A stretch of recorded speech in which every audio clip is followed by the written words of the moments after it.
근심하게 한 자가 있었을지라도 나를 근심하게 한 것이 아니요 어느 정도 너희 무리를 근심하게 한 것이니 어느 정도라 하면 내가 너무 심하게 하지 아니하려 함이라. 이러한 사람이 많은 사람에게서 벌 받은 것이 좋도다. 그런즉 너희는 차라리 저를 용서하고 위로할 것이니 저가 너무 많은 근심에 잠길까 두려워하냐. 그러므로 너희를 권하노니 사람을 저희에게 나타내라. 너희가 엄청히 순종하는지 그 증거를 알고자 하여 내가 이것을 너희에게 써노라. 너희가 무슨 일이든지 네게 용서하면 나도 그리하고 내가 만일 용서한 일이 있으면 용서한 그것은 너희를 위하여 그리스도 앞에서 한 것이니 이는 우리로 사단에게 속지 않게 하려 함이라. 우리가 그 계획을 알지 못하는 바가 아니로다. 자, 2장 5절부터는 우리 같은 사역의 원리지만 이제 우리 1장 12절로 2장 4절까지 어떻게 사도 바울이 고린도 교회와의 역사적 배경 속에서 지금 이제 그런 일들이 있었는지 그런 내용들을 확인하고 있는 내용입니다. 지금 3차 전도 여행이라고 했죠. 얘는 에베소 지역이 여기에요. 에베소 지역이고 이 고린도 교회인데 먼저 고린도 교회에서 좀 일어났던 사건은 사도 바울이 그 사도권을 부정하고 또는 사도의 복음 증거하는 여러 가지 내용들을 이간하는 사건이 벌어졌다. 이런 역사적 배경을 우리가 확인하다 했습니다. 그렇기 때문에 사도 바울이 그걸 적극적으로 이제 어떤 자기의 개인적인 변명이 아니라 우리 개인에게 주어졌던 어떤 하나님의 섭리가 있다고 할지라도 성령의 감동을 통해 가지고 이런 그 역사가 이루어졌다고 한다면 분명히 이것은 하나님의 나라가 어떻게 복음이 증거되어지고 또는 하나님의 나라가 어떻게 굳게 세워지는지 그 사단 미혹의 권세가 무너뜨리지 못하는 교회를 하나님께서 어떻게 세워 가시는지 이거에 대한 사역적 원리가 있을 거란 말이에요. 그러니까 이거를 그냥 어떤 문법적인 해석에 머무르게 되면 사도 바울의 개인적인 편지로밖에 이해가 안 됩니다. 그러나 우리가 성경 66권 전체의 통전적 입장에서 봤을 때 지금 사도 바울이 고린도 후서를 쓴 것은 개인적인 변명에 급급한 것이 아니라 적어도 우리 예수님께서 약속하시기를 이제 하나님의 주는 그리스도시고 살아계시는 하나님의 아들이십니다 라는 신앙 고백을 베드로가 하니까 내가 네 그 신앙 고백 위에 음부의 권세가 무너뜨리지 못하는 교회를 내가 세울 거야 라고 약속을 했단 말이에요. 그러니까는 지금 이 고린도 교회에서 일어나는 사도 바울과의 이런 그 관계는 적어도 음부의 권세가 주님의 몸된 교회를 공격하고 있는 상황입니다. 이거를 사도 바울이 어떻게 주님께서는 여전히 성천의 하나님 우편에 계신 우리 주님께서 세우신 주님의 몸된 교회를 끝까지 견인하시는가에 대한 그 원리를 지금 우리한테 소개하고 있단 말이에요. 이런 원리적인 하나님의 나라라고 하는 맥락으로 이해를 못하게 되면 우리는 더욱 사도 바울이 사랑을 했다, 사도 바울이 자기의 불이익이 있음에도 불구하고 용서를 하라고 했다라고 하는 어떤 개인적인 윤리 문제에 얽혀버리고 맙니다. 그런데 하나님의 이 말씀이 적어도 사람이 어떻게 살 거냐에 대한 것을 소개하는 그런 아닐 거 아니겠어요? 끊임없이 확인하지만 이 성경은 하나님의 특별 계시로서 하나님이 어떠한 분인가에 대한 계시서지 거기서 하나님께서 흙을 빚어가지고 만든 인생이 어떻게 사는가를 목적으로 설명하신 게 아니라는 거예요. 그런데 이런 통전적인 하나님의 이 성경의 특별 계시의 의미를 모르게 되면 우리는 성경의 표면적인 것밖에 이해를 못해요. 고린도 후서의 그 내용도 마찬가지로 표면적인 내용만 우리가 훑어버리게 되면 사도 바울이 이런 오해가 있었는데 지금 이런 후소를 통해 가지고 적극적으로 자기를 교훈하고 있구나 라고 하는 표면적인 내용밖에 모른단 말이에요.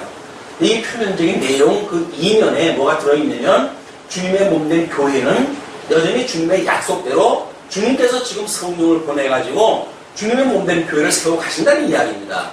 이런 고린도 교회에 있었던 상황이 오늘날 우리들한테 믿음으로 와서 닿게 되겠죠. 주님의 몸된 교회는 이게 없이 여길 만한 그렇게 만만한 게 아니로구나. 우리가 주님의 몸된 교회가 정말 주님께서 세우고 주님께서 우리 옆에 이 주님의 몸된 교회를 세워가시는 분이 우리 옆에 계시다고 한다면 우리가 주님의 몸된 교회를 그렇게 없이 여기질 않지요.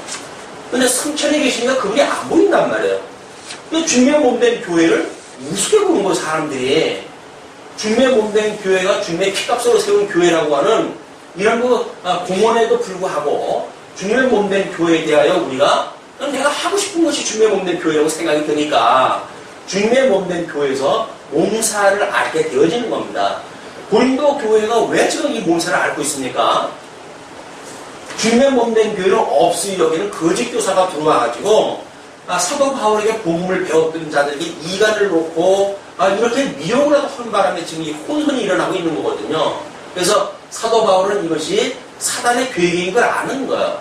또 우리 주기도문을 갖다 늘 할 때 이렇게 이야기하죠.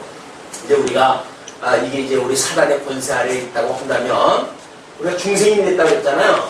그래서 우리 영혼 중생이 되어졌지만 아직 육신은 이 사망의 권세에 우리가 종로로 타고 있단 말이야. 그래서 우리가 이제 일용할 양식을 우리에게 주시고 그리고 우리가 우리에게 죄 진자를 사하여 준 것처럼 우리 죄를 사하여 주시고 우리를 시험에 들게 하지 마시고 이 사단이 영역하고 있는 이런 악으로부터 우리를 구원해 주세요 라고 하는 것이 주님께서 가르쳐 주신 기도란 말이에요. 그러니까 이 주기도의 내용과 또 이 고린도 후서를 기록했을 때의 역사적 배경과 그리고 앞에서 이야기했던 복음서에서 주님의 몸된 교회를 세우겠다고 했던 예수 그리스도의 약속과 이게 복합적으로 이것이 연결이 되어져야 고린도 후서를 문장으로만 이해하는 수준이 아니라 하나님의 말씀으로 우리가 깨닫게 되어지는 겁니다. 하나님의 말씀은 생명력이 있는 거 아니겠어요?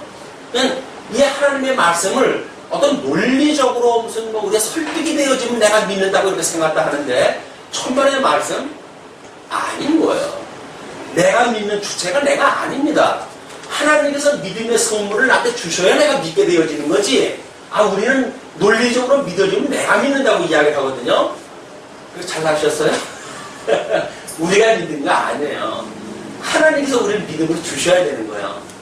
자, 그러면 사도 바울이 이 편지를 쓸 때 인사말을 갖다 할 때, 그 1장 2절에서 뭐라고 이야기를 합니까?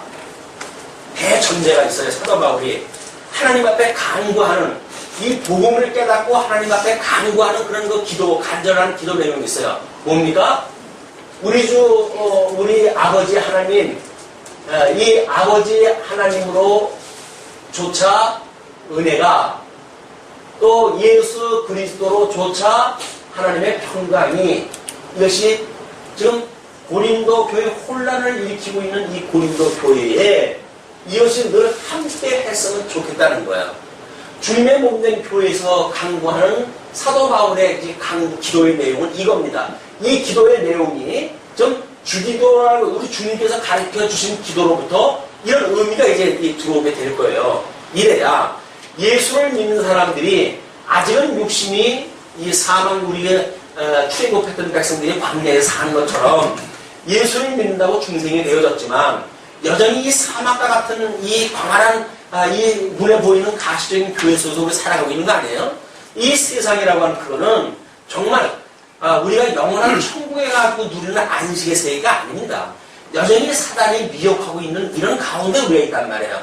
이런 가운데 우리가 어떻게 심령의 평강을 누리면서 살아갈 수가 있을까라고 하는 것이 예수 믿는 사람들의 심령 상태예요. 예수를 믿는다고 하면서도 우리가 평강 상태가 없다고 한다면 우리는 율법을 내가 지켜야 되고 살아가는 방법을 내가 강구해야 되고 나를 대적하는 무리를 내가 나서 싸워야 되고 이 무너져가는 교회를 내가 뭔가 그런 하나님의 또 열심을 가지고 내가 어떤 교회를 개혁을 갖다 하고 이렇게 한다고 생각이 드는데 이건 평강이 없는 사람들의 이야기예요. 우리는 음부의 권세가 무너뜨리지 못하는 교회를 세우신다고 했던 그 약속이 믿어진다고 한다면 비록 혼란 가운데 있다 할지라도 주님의 몸된 교회는 주님께서 지켜주셔 세상 끝날까지 주님께서 견인하실 거야 라는 믿음을 가지고 우리는 평강을 누리게 되어진단 말이에요. 그건 예수 믿는 마음이죠.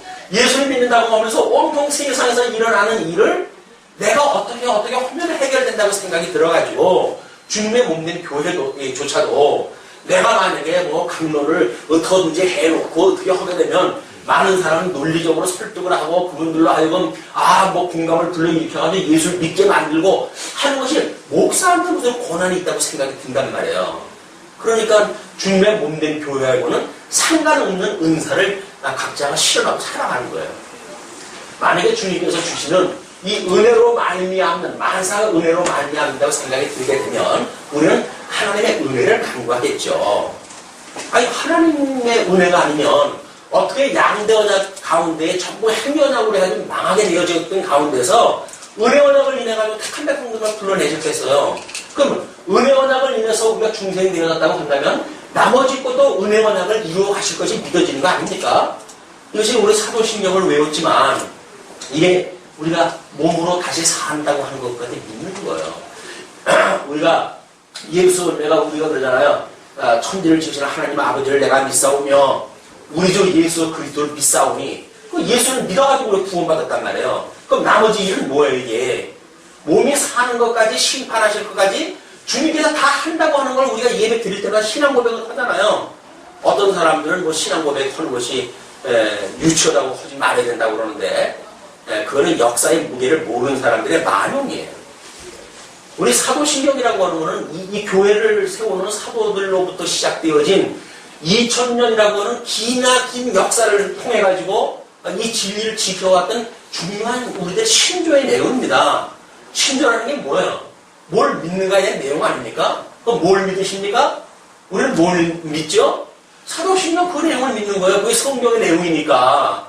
물론 그것이 어떤 통시적인 내용밖에 없으니까 공시적으로 해가지고 우리는 그것이 구약에 언약되어진 대로 예수님이 이 땅에 오셨고 고난을 받으시고 그리고 특별히 본디오 빌라도에게 고난을 받는다고 하잖아요. 본디오 빌라도에게 고난을 받는 게 뭡니까? 짐승 권세입니다. 이게 이 유대주의 이스라엘이라고 하는 나라의 안에 있는 음부의 권세, 이 음부의 권세가 아니라 세상 정치권의 권세에 의해서 십자가에 못 박아 죽으신다는 거예요. 그건 성경에 약속되어진 내용들을 전부 역사적인 기술로 다 설명되어진 내용들이거든요. 그것을 우리가 신조로 해가지고 예수를 믿는 것이 나는 이걸 믿습니다. 라고 우리가 이것을 신앙의 어떤 근거를 삼아가지고 우리 후배들한테 뭘 가르쳐 줄 거예요? 성경을 한마디로 다 가르칠 수가 없다고 그러는데 그럼 신조를 더 가르쳐 줘야죠. 천지를 지으시는 하나님, 구약에 그런 계시되어진 하나님, 그런 언약되어 오신 예수님, 그 예수님께서 성천하게 보냈던 성령님, 그런 게 성경에 망라되어졌던 삼위 하나님의 사역이 거기 다 포함되어져 있는 거 아니에요. 거기에 오는 이제 제목이 지난 시간부터 우리가 사역의 원리라고 이야기를 했어요. 그럼 이제 사역의 원리, 이런 이제 사역의 이 원리인데 이 사역의 원리 가운데 지난 시간에 우리가 방법이라고 제시가 되어졌는데 제목을 아무래도 하나님의 은혜라고 하는 그것으로 강조점을 옮겨놔야 될 것 같아요. 왜냐하면 거기는 어떤 부수적인 설명이 필요한데 하나님의 은혜로 사도 바울이 여기서 사도가 되어졌고 그동안의 사역을 감당을 했고 했던 내용이 다 뭘로 되어졌다고 고백을 한 겁니까? 하나님의 은혜로 되어졌다고 하는 걸 고백한 거 아니에요? 그런데 오늘은 이제 2장 5절부터 이야기 되어지는 것이 그러므로 우리 하나님의 은혜로 되어졌고 이걸 깨달은 자들에게 마땅히 예수 그리스도로 말미암는 평강이 하나님의 나라의 모습으로 드러날 거라는 거예요. 그게 하나님의 영광이에요. 어떻게 하나님의 영광이 드러날 것인지 이 내용에 대하여 지금 5절부터 11절까지 약속되어져 있는 내용이 많은 근심에 잠기지 않게 하기 위해서 용서를 하라고 합니다. 용서하라고 그러는 것이 누구를 위해서 용서를 하는 거야? 그러니까 결국은 용서는 이 하나님의 은혜를 입은 사람들의 이 은혜입니다. 용서가 하나님의 은혜를 입은 사람들의 용서예요. 자, 그러면 5절 한번 보세요. 이제 2장 5절 보시게 되면 근심하게 한 자가 있었을지라도 지금 이 에베소 교회에 이 거짓 교사가 이제 등장했다 했다 그랬잖아요. 이 사람으로 인해 가지고 여기에 많은 성도들이 있었어요. 여기는 이제 바울이 있었죠. 이 바울은 고린도 교회를 설립했던 사람이고 이 성도들에게 복음을 증거했던 사람이에요. 그런데 이 거짓 교사가 들어와 가지고는 성도들한테 이 바울과의 관계를 이걸 갈등 관계를 좀 만들어 놓은 거예요. 그리고 뭐 이제 바울이 약속했던 이쪽 고린도로 들렸다가 마게도냐로 갔다가 다시 고린도로 들려가지고 이 예루살렘으로 가겠다고 했던 그런 그 약속을 갖다 했는데 사도 바울이 그 약속을 어기지 않았느냐. 그래가지고는 이 사도 바울이 신실하지 못한 사람이고 그래가지고 자잘고래까지 전부 긁어가지고는 사도 바울을 공격을 한 거예요. 근데 사도 바울을 공격했다는 이야기는 사도 바울은 예수 그리스도의 사도입니다. 이 예수 그리스도의 사도는 예수 그리스도를 증거하는 증인이었어요.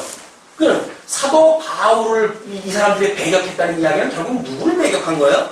예수 그리스도를 배격한 거예요.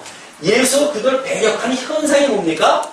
평강이 없어진 상태죠. 고린도 교회가 그냥 무질서하고 뭐 교회라고 하는 것이 맨날 시끌벅적하고 싸움이나 나고 분쟁이나 일어나고 왜 그렇습니까? 이 평강이 왜 없습니까? 예수 그리스도 말씀을 부정을 하다 한 거예요. 뭐 예수를 다 믿는가 그리스도를 믿는가 성경을 믿는다고 하지만 이 사람들은 이미 말씀이신 예수 그리스도를 배경을 했으니까 예수 그리스도의 주님의 사도를 배경을 했으니까 이미 이 주님께로부터 말미암는 평강이 주님의 몸된 교회를 떠나버린 거예요. 주님의 몸된 교회의 평강이 떠나가는 문제 또는 믿는 사람들의 이 심령의 평강이 떨어져 가는 관계 그건 다 뭐냐면 예수가 그리스도라는 사실을 잊어버리고 있는 상태예요. 주님께서 나를 구원했다고 하는 놀라운 그 사건을 잃어버리고 있는 사건이에요. 죽었던 나를 살리셨다고 하는 사실을 부정하는 상태예요.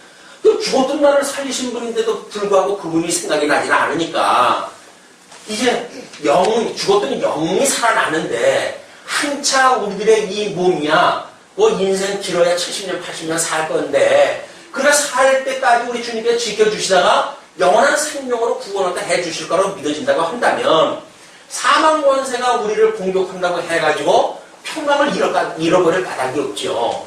왜 우리가 심령의 평강을 잃어버리는가? 그건 한마디로 예수를 믿지 않기 때문에 그런 거예요. 마리아 왜 예수를 믿는다고 그러죠?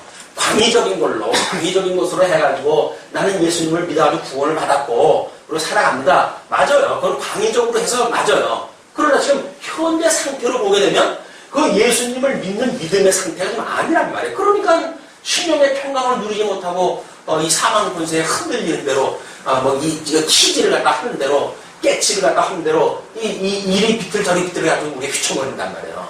그래서 예수 그리스도를 믿는다는 이야기는 심령의 평강을 누리는 상태다. 그래서 우리 개인적으로 심령의 평강을 놓치거나 주님의 몸된 교회의 평강을 우리가 잃어버리는 순간 우리는 우리가 예수 그리스도의 말씀이 지금 부재하구나. 주일마다 강론이 계속되어지죠. 근데 강론이 계속되면 뭐래요? 구약시대 때 이스라엘 백성들은 선지자가 말씀을 증거하지 않았나요? 말씀을 끊임없이 증거가 되어져요. 그런데 하나님께서 우리를 들을 마음을 안 주시는 거예요. 하나님의 말씀을 들을 마음을 안 주니까 어쩔 수 없이 말씀이 나로부터 멀어지고 말씀이 멀어지니까 그리스도가 생각이 나진 않고 그리스도로조차 말미암는 평강이 없어질 수밖에 없는 거예요. 그래서 사도 바울이 지금 이런 것들이 지금 사역의 원리라고 하는 맥락으로 지금 소개가 되어진단 말이에요.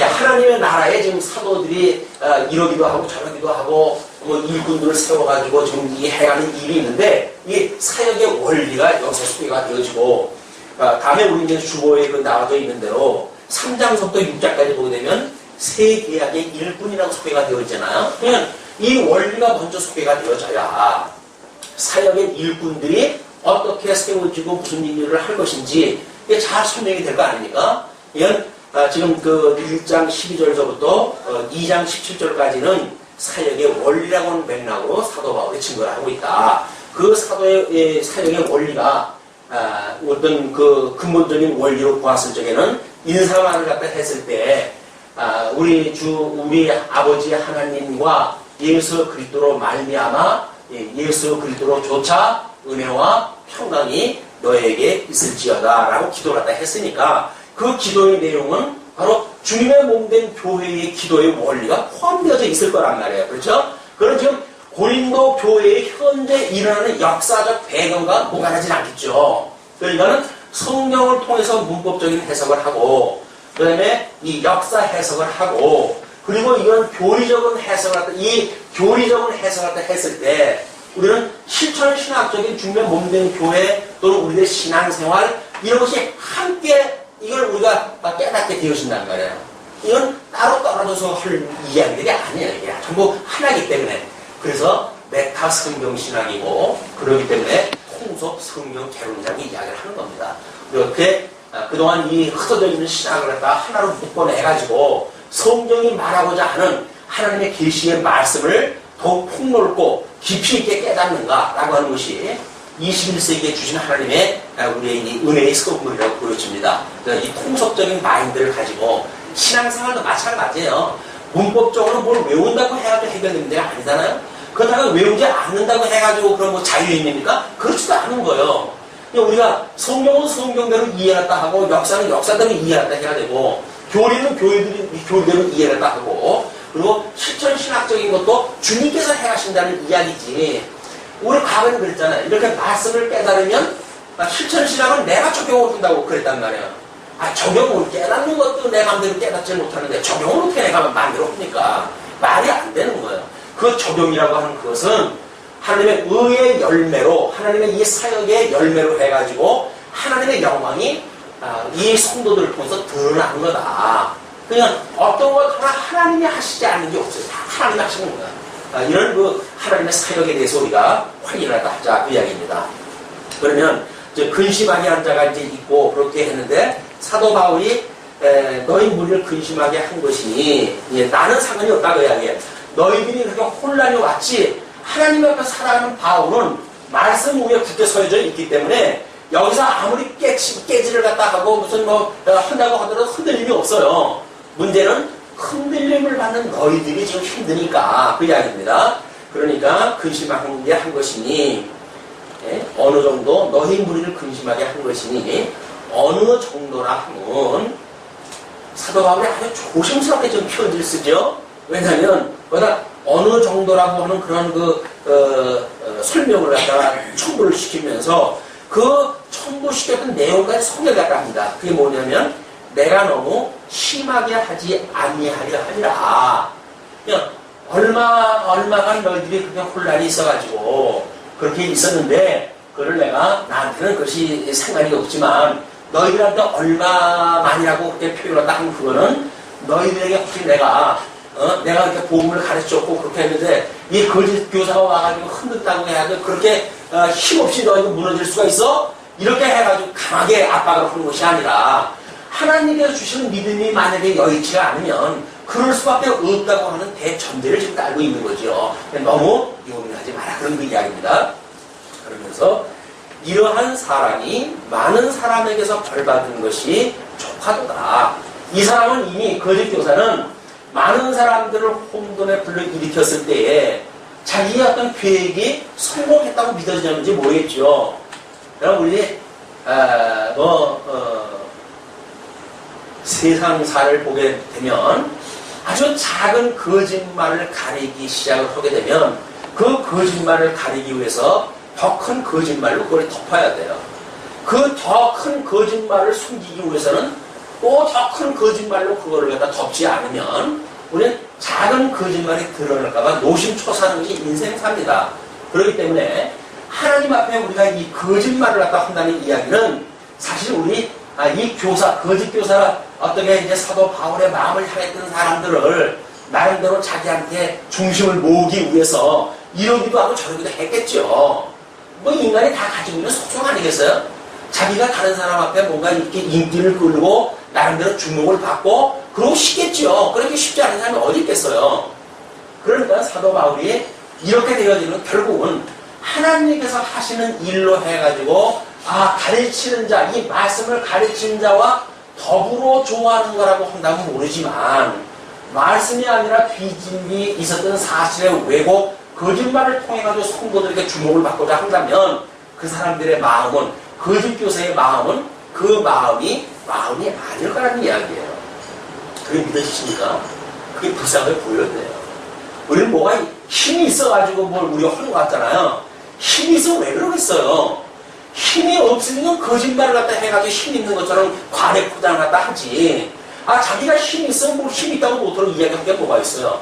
사도 바울 그런 일이 있는데도 불구하고 자기는 변함이 없다고 그러잖아요. 왜? 하나님의 이 말씀의 기초 위에 서 있으니까. 근데 이 말씀이 없는 사람은 변화무쌍한 어떤 그런 현상을 가지고 자기가 승리를 갖다 계획을 세우니까 그 일이 제대로 될 리도 없고 된다고 한들 이걸 지키기 위해서 얼마나 노심초사하겠어요. 근데 그게 속이겠냐? 그 얘기인가? 이러한 사람이 많은 사람에게서 벌 받은 것이 족하다. 그 이야기. 우리는 뭐 잘못한 사람이 와가지고 무릎을 꿇고 빌어야 되는 것처럼 생각이 들지만 이미 그분이 어떤 액션을 취했을 때 그래 그 정도면 이미 얼마나 그 마음이 아팠으면 그렇게 했겠느냐 라고 하는데 마음이 돌아가야지. 우리를 구원하시는 예수 그리스도를 믿는다고 하는 사람이 그 사람들은 너는 내 앞에 무릎을 꿇고 나한테 빌지 않으면 내 용서 못해 라고 말한다는 이야기는 우리가 예수님 앞에 무릎 꿇고 빌어가지고 구원받았나요? 아니잖아요. 구원받고 보니까 우리가 죄인인지를 알아가지고 하나님 앞에 회개도 하고 때로는 이러기도 하고 저러기도 했지. 뭐 우리가 말씀을 들어가지고 내가 이 믿음을 갖다 쟁취한 사람인 것처럼 불의하는 사람들, 진리를 모르는 사람들에 대하여 적대시하거나 이런 사람들을 인정하지 않는다거나 라고 하는 것은 매우 복음적인 사실이 아니다. 이걸 우리가 이제 이 시간에 알 필요가 있는 겁니다. 자, 그런즉 너희는 차라리 저를 용서하고 이미 많은 사람한테 심판을 받고 제가 이미 이 죄값을 다 치운 사람이다. 그러니까 차라리 저를 용서하고 위로할 것이니 저가 너무 많은 근심에 잠기다 들어하노라. 만약에 이 거짓 교사가 거짓 교사로 알아듣다고 한다면 이걸 교회 밖으로 쳐내야 되겠죠. 그러나 이 사람이 착한 백성인지 아닌지 모르잖아요, 지금. 이게 착한 백성인지 아닌지 모르니까 이가 완전히 실족해가 넘어지기 전에 그를 붙들어 주어가지고 하나님의 착한 백성이 유도오겠고 그럼 우리는 할 말 다 한 거 아니에요? 주의 사랑으로. 그런데 만약에 이 사람이 주의 사랑을 입지 않는다고 한다면 지가 튕겨서 나가겠죠. 지가 튕겨서 나가면 지가 튕겨서 나간 거지만 우리가 만약에 그거를 그냥 방조하게 되면 우리는 그가 실족하게 되어진 걸 돕게 되어지는 거 아니에요. 우리는 사랑을 받은 사람으로서의 참아 할 일이 아니다. 그러니까 우리들이 할 바를 하자. 그게 뭐예요? 그를 용서하다 하고 용납을 해라. 그 사람이 너무 많은 걸로 고민을 갖다 해가지고 실족하면 어떡하겠냐. 이런 복음을 갖다 이야기를 합니다.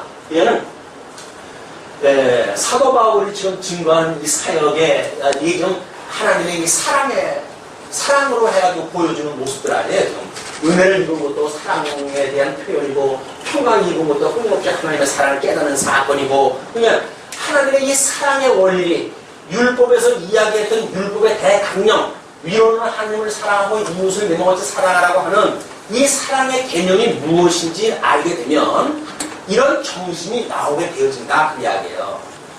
자기 말 안 들었다고 해가지고 뭐 교회를 내가 쫓고 무슨 뭐 지교회도 아니면서 뭐는 짓입니까?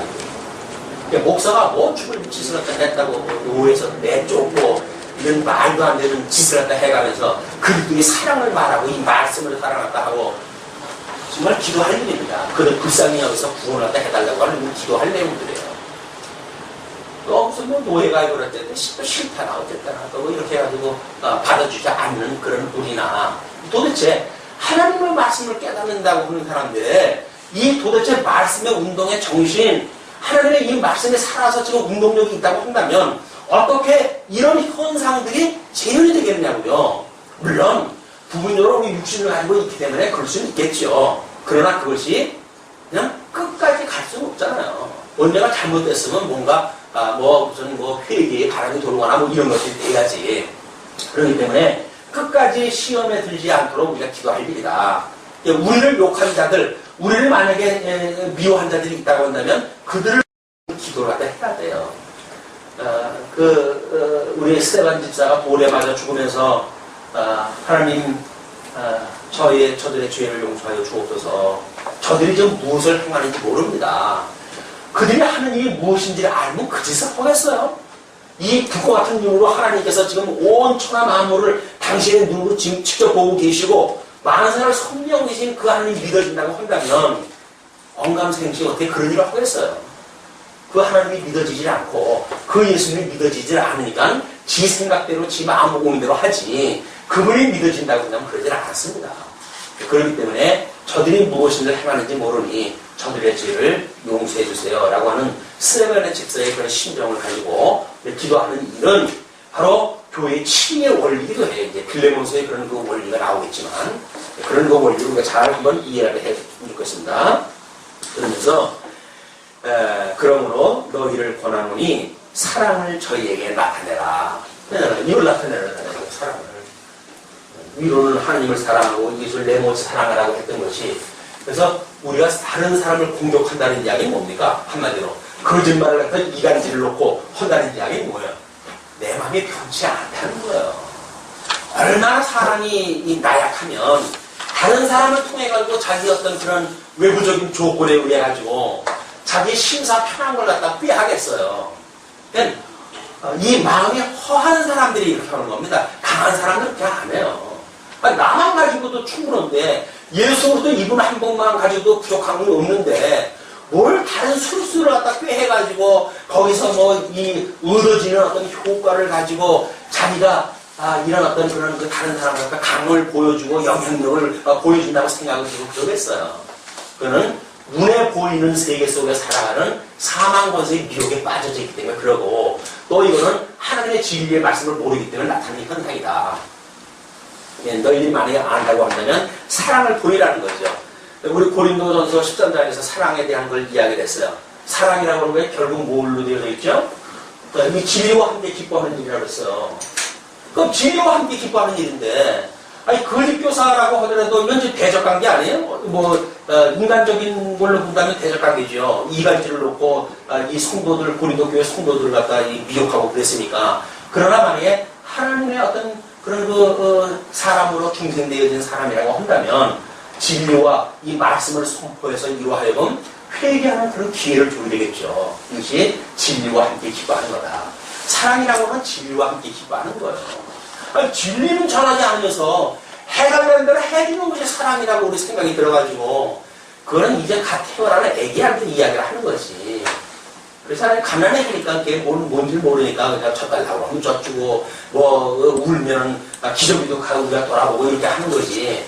아니 나이 먹은 사람이 살아가는데 진리와 상관없이 손이나 붙들어주는 것이 사랑입니까? 그건 그 사람 마음이 하는 길이에요.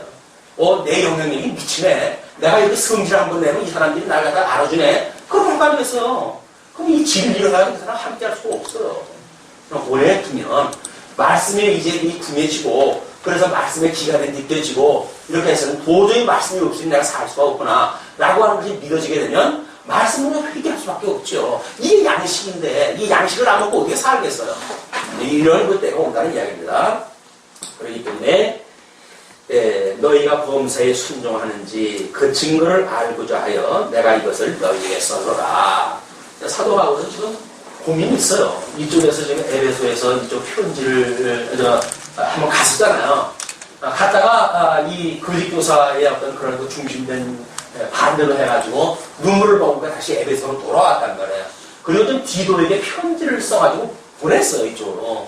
그런데 지금 어떻게 된 건지 아직 소식도 안 오고 지금 이 에베소에서부터 이제 이쪽 위에 올라가가지고 지금 가기로 했던 곳이 있는데 그거로부터 가가지고 이제 약속을 디도를 편지를 갖다 보내면서 약속을 갖다 한 것도 있고 그런데 지금 온통 신경이 그쪽으로 가 있는 거예요. 사도바울은 신경이 그쪽으로 가 있는 거예요.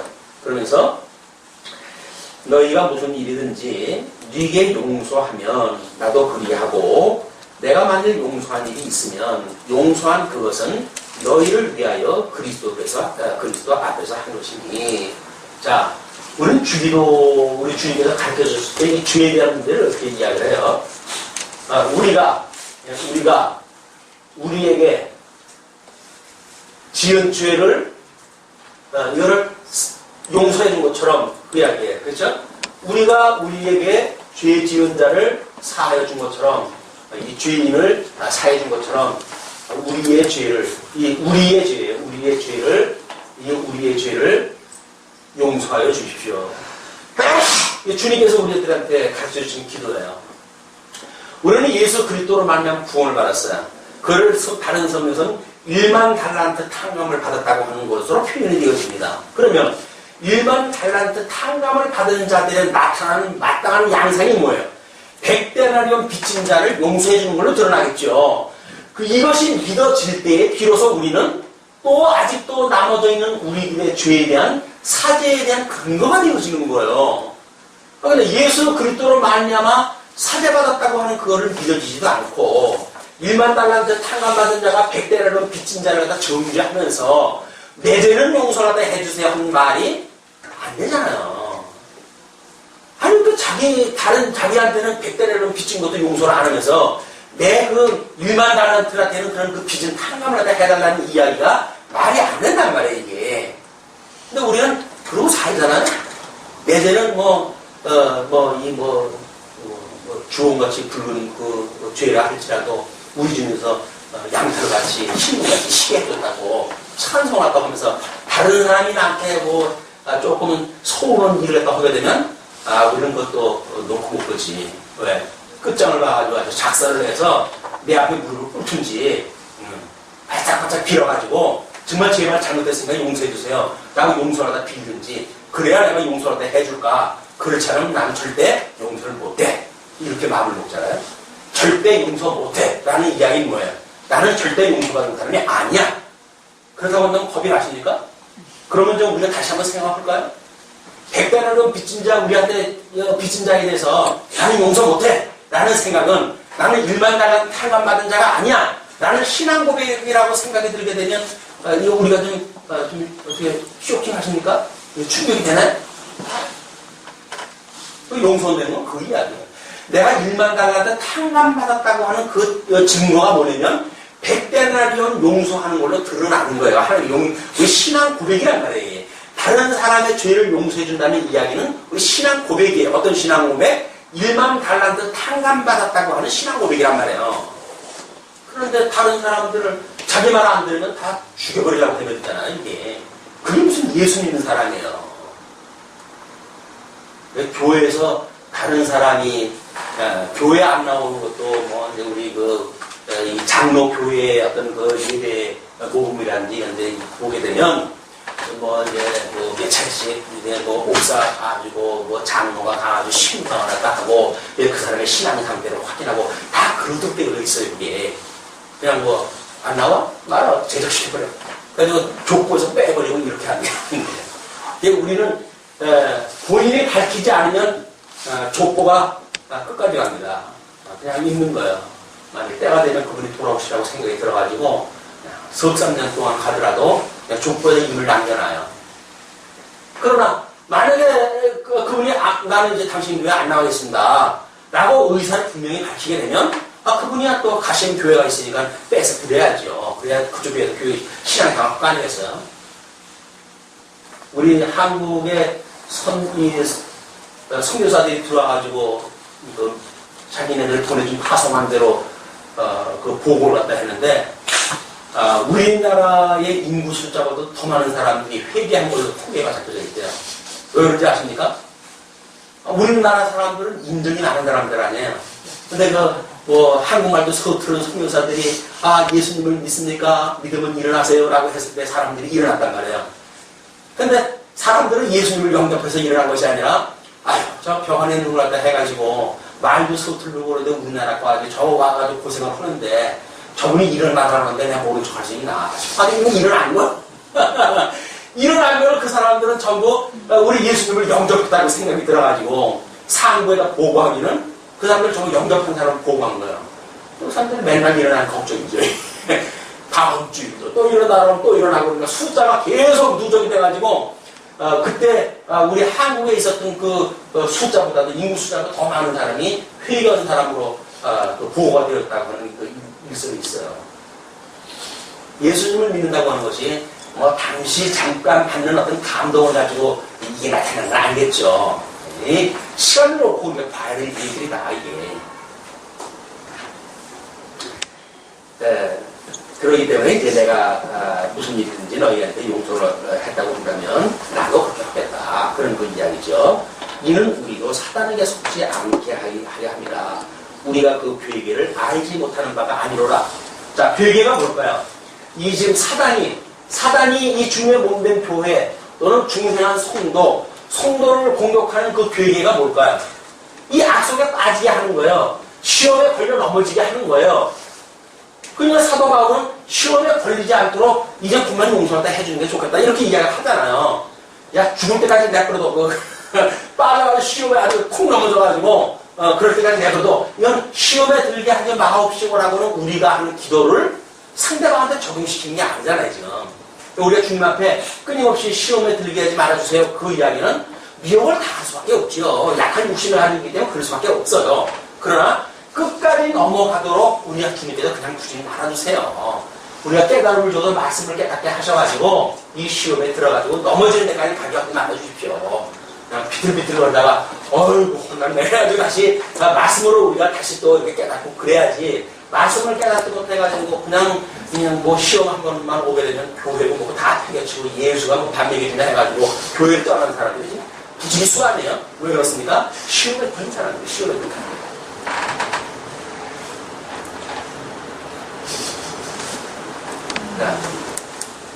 네. 그러면서 이제 12절로 13절 심령의 평안을 위하여 열린 문을 포기합니다. 내가 그리스도의 복음을 위하여 드로아에 에베소 지역 이 에베소에서 여기에 드로아 지역이에요. 왜냐면 여기는 이제 이쪽 그 헬라반도로 해가지고 해역이 좁은 해역입니다. 배 타고 건너기가 좋은 쪽인데 지금 요 드로아에 가가지고 약속을 했어요. 디도에게 드로아에서 언제쯤에 가서 만나자.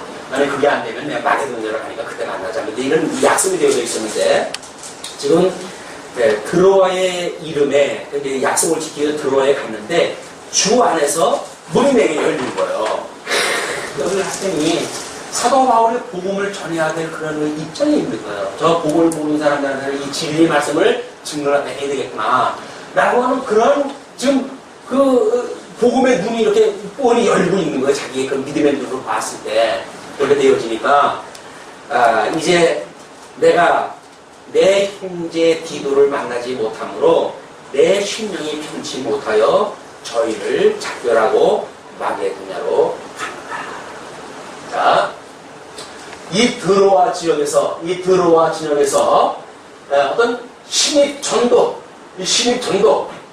하는 이제 이 어떤 중점을 둔 것이 아니라 마게도냐 반도를 건너가가지고 지금 이 고린도 교회에서의 관계를 통한 당신의 평강의 문제 이걸 가지고 사도 바울은 어떤 사역의 원리를 삼았어요.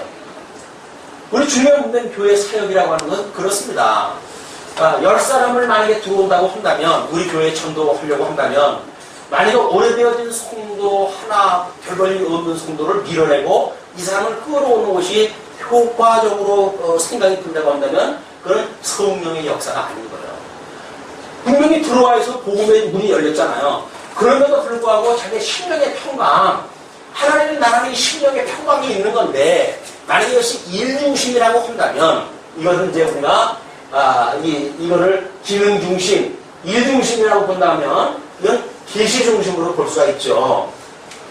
예수 그리스도로 우리가 이 평강을 누리게 되어지는데 지금 고린도 교회의 관계에서 지금 어떻게 됐지? 수많은 성도가 있는데 지금 어떻게 되어졌는지 편지가 오질 않으니까 사도 바울은 자기 심령의 평강 쪽으로 해가지고 이제 사역의 방향을 잡은 거예요.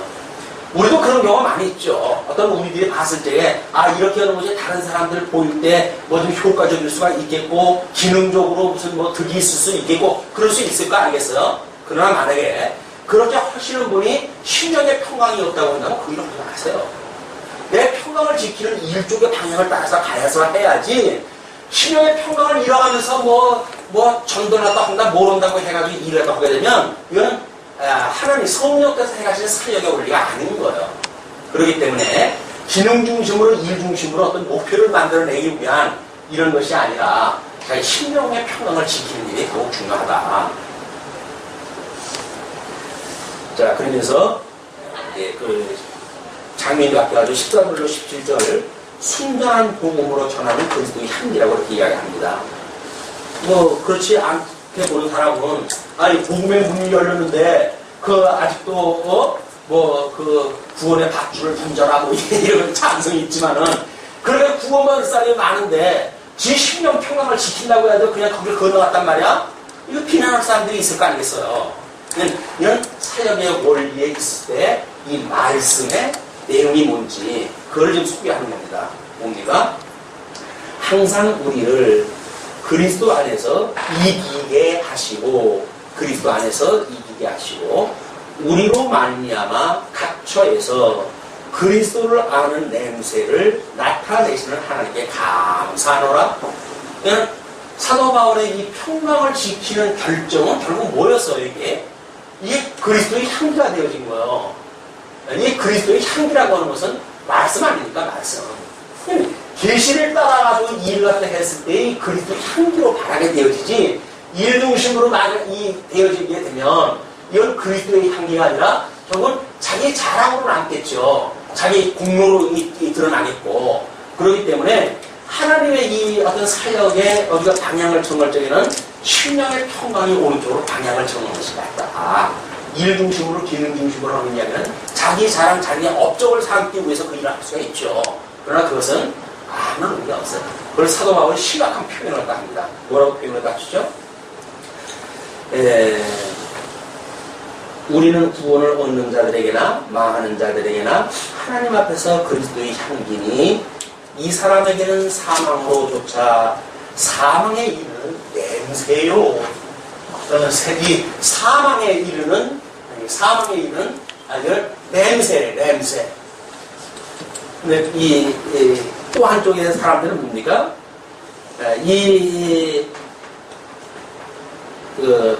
저 사람에게는 생명으로조차 생명에 이르는 냄새라. 생명에 이르는 냄새예요. 생명에 이르는 냄새.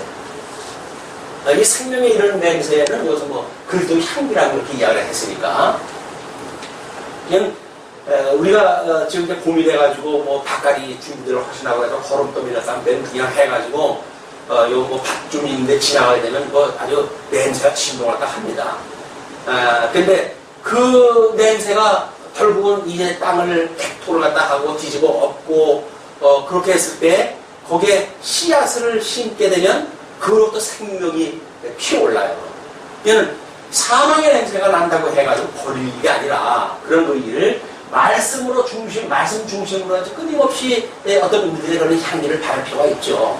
그래서 영 썩을 거면 거기서 썩는 거고 거기서 생명이 어떤 잉태되어진다고 한다면 모든 생명은 거름더미에서 나오는 거 아닙니까?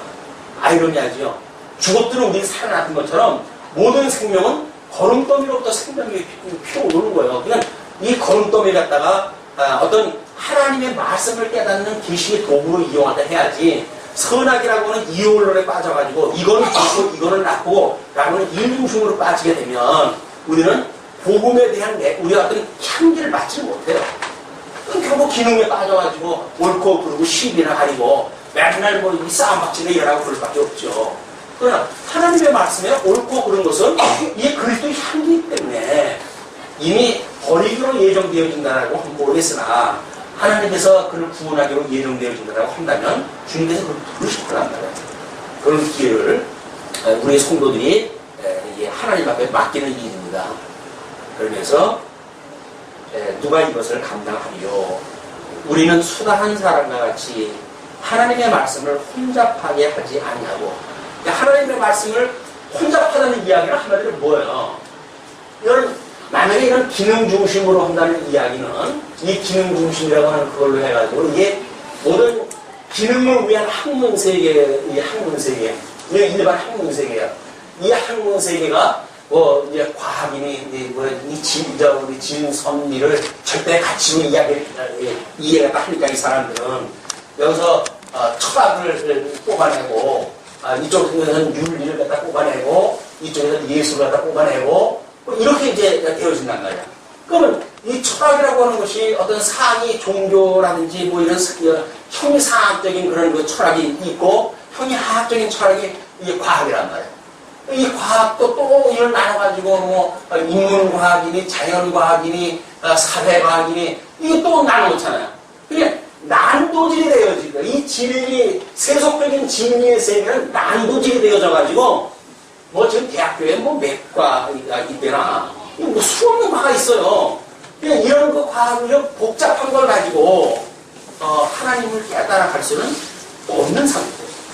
그런데 하나님의 말씀은 이 진리는 순전하기 때문에 단순해요. 뭡니까 말씀? 예수 그리스도예요. 예수 그리스도가 뭡니까? 하나님의 사랑이 확증되어 있는 사건이에요. 그분은 사랑이에요. 그래서 이 진리고 내가 생명이고 그분이 말씀이고 그래서 우리가 예수 그리스도 이분과 우리가 어떤 관계를 맺기 시작을 하게 되면 이 세상의 모든 것도 우리가 갖게 되어 있는 사람이란 말이에요. 우리 지혜도 마찬가지고 우리들이 가지고 있는 어떤 신명 상태도 마찬가지고 가지고 있는 은사의 시험도 마찬가지고 성령가 다 주시는 거니까 그냥 예수 그리스도로 믿는 복음에 우리가 충실하게 그 말씀의 기초를 세우고 살아가게 되어지게 되면 하나님께 주시는 말씀으로 지혜를 얻게 되어지기 때문에 복잡하게 이렇게 뭐 분산되어진 걸 모든 걸 알아야 된다든지 이런 개념이 아닌 거예요. 사랑만 하고 살래요. 사랑만 하고 살래요.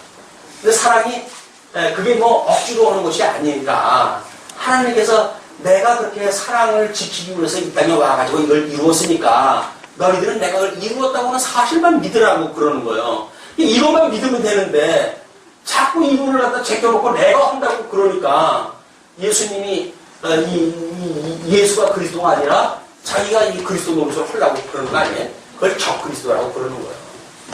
예수를 대적하는 자. 우리가 지금 고린도 전서를 갖다가 예배에 있을 때 끊임없이 시편 2편을 제가 제일 먼저 낭독을 하는데 왜 그럽니까? 그게 하나님의 나라에 대한 이야기예요. 기름 부음 받은 자를 갖다가 우습게 여기고 이런 자들이 이제 나타나고 그러니까 하나님 비웃는다는 그걸. 자기의 어떤 기능을 내세우고 자기의 어떤 업적을 이야기하고 있는 사람들은 하나님이 웃는다니까요. 놀고 있네 하고. 근데 만약에 이게 다 하나님의 은혜예요 주님. 하나님의 은혜로 말미암아서 이렇게 되어진 거군요. 라고 하는 사람들에게는 하나님께서 이 상급을 주셔요. 평강을. 그런데 이 하나님의 은혜가 아니라 자기의 공로로 말미암았다고 생각하는 사람들은 심령의 평강을 누릴 수가 없습니다. 왜? 이건 24시간 자기 뛰어가지고 만들어내야 되니까. 저주받는 거예요, 그게. 이 썩은 세상에서 만들어지는 저주받은 상태다. 이걸로 노임을 받는 거는 심령의 평강을 지키는 일이에요. 주님께서 해가다고 믿어질 때, 주님한테 우리가 맡기죠. 그러니까 주님한테 우리가 맡기니까 그분한테 기도를 갖다 하지. 내가 할 수 있으면 그분한테 뭘 기도를 갖다 해요? 그러니까 조금만 도와주세요? 조금만 도와주면 될 겁니다. 뭐 이런가요? 아니에요. 처음부터 끝까지 다 하나님이 하셔야 돼요. 그분한테 우리가 맡기는 일이 심한 자리다. 이거를 이제 말씀을 혼잡게 하지 아니하고 순종함으로 하나님께 받은 것 같이 하나님 앞에서와 그리스도 안에서 말하노라. 어디서요? 어디서 말한다고요? 하나님 앞에서와 그리스도 안에서 내가 너희에게 말한다. 이 모든 사역의 원리는 우리 아버지 하나님과 예수 그리스도로조차 은혜와 평강이 있기를 원했던 사도 바울의 그런 인사말처럼 끊임없이 이걸 통하게 이루어진다. 그래서 하나님의 은혜에 하나님의 은혜, 예수 그리스도의 평강, 이것이 사역의 원리로 이해를 하시면 아마 이제 고린도후서 나머지 부분을 공부해 가실 때 많은 도움이 될 거라고 보여집니다.